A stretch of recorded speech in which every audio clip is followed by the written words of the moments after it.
Hey, guys! Today, we're going to continue with the incredibly exciting Fengshen, Godhood Trail. Last time, we talked about how King Zhou was so enraged by Su Hu that he went into a frenzy. This story is like a non-stop adventure blockbuster. Every twist is even more insane. Strap yourselves in, and let's dive into this world filled with fantasy and mystery together.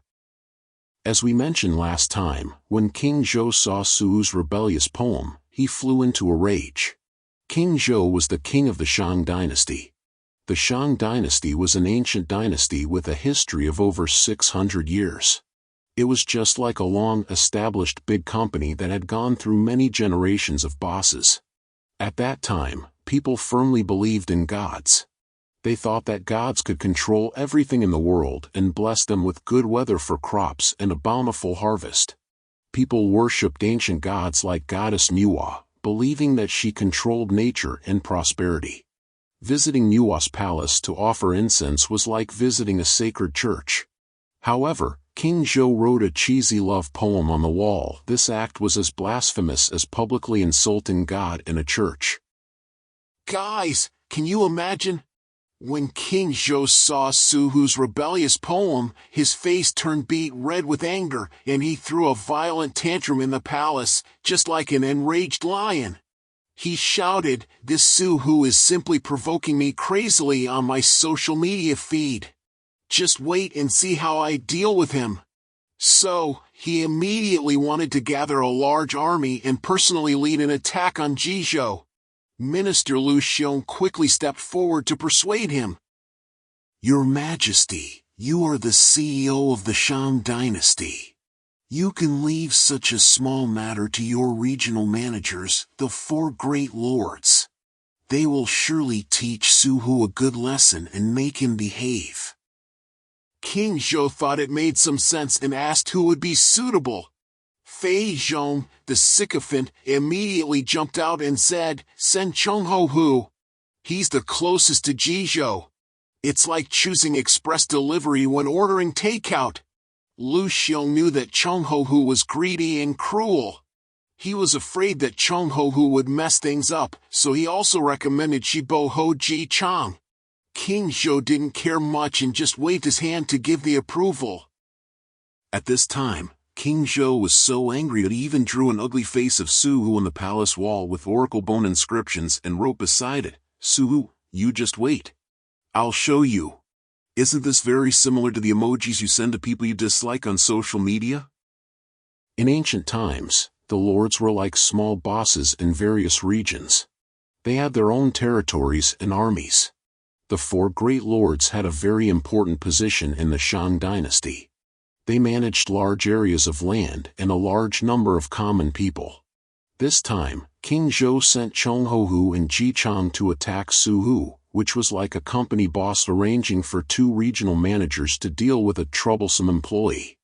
A great war was on the verge of breaking out. Let's talk about Su Hu's side. Su Hu and his men rushed back to Jizhou at full speed. Jizhou was a very important place at that time. It had a solid city wall and loyal soldiers.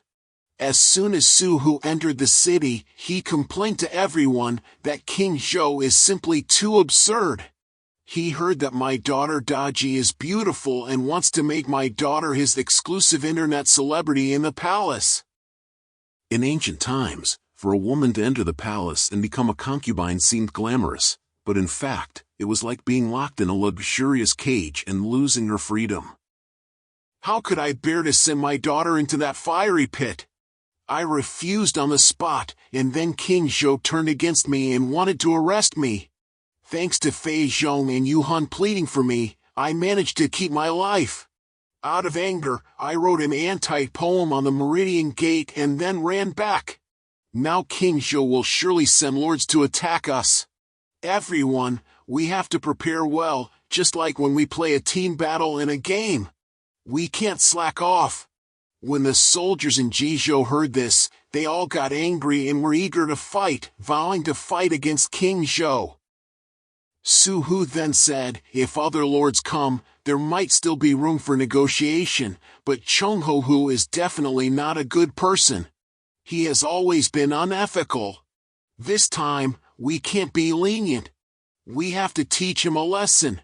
So, he ordered everyone to train day and night and prepare a lot of rolling logs and stone projectiles on the city wall. These were common defensive weapons in ancient wars. Rolling logs were thick and large pieces of wood. Pushing them down from the city wall could injure the attacking enemies. Stone projectiles were like large-scale stone cannonballs, which also had great power. Preparing these things was like putting on a thick layer of armor for Jizhou City, making it difficult for the enemy to break through. Before long, Chong Houhu arrived with 50,000 troops, looking menacing. In ancient times, going to war was no small matter. An army of 50,000 people was a very large-scale force. When so many people marched, the scene was spectacular. The dust they raised was like a large cloud pressing towards Jizhou City. When Su Hu learned of this, he immediately mobilized his troops and went out of the city to meet the enemy. When the two sides met outside Jizhou City, the atmosphere was as tense as before a storm. Su Hu shouted loudly, "Chong Houhu, come out!" Chong Houhu rode out on his horse with a group of his subordinates. Su Hu explained why he rebelled against the Shang dynasty, but Chong Houhu didn't listen at all. He shouted, "Who will go and capture this traitor for me?" Mei Wu, one of his subordinates, rushed out and started fighting with Su Quanzhong. In ancient wars, it was a real-life, hand-to-hand combat. The martial arts skills of the generals directly affected the outcome of the battle. The two fought fiercely, and the sound of their weapons clashing was like the sound of a blacksmith's shop, ding ding dang dang. In just 20 rounds, Su Quanzhong won. He stabbed Mei Wu to death with a halberd right on his horse. When Su Hu saw that his son had won, he shouted excitedly, "Beat the drums and attack!" In ancient wars, beating the drums was a signal to attack.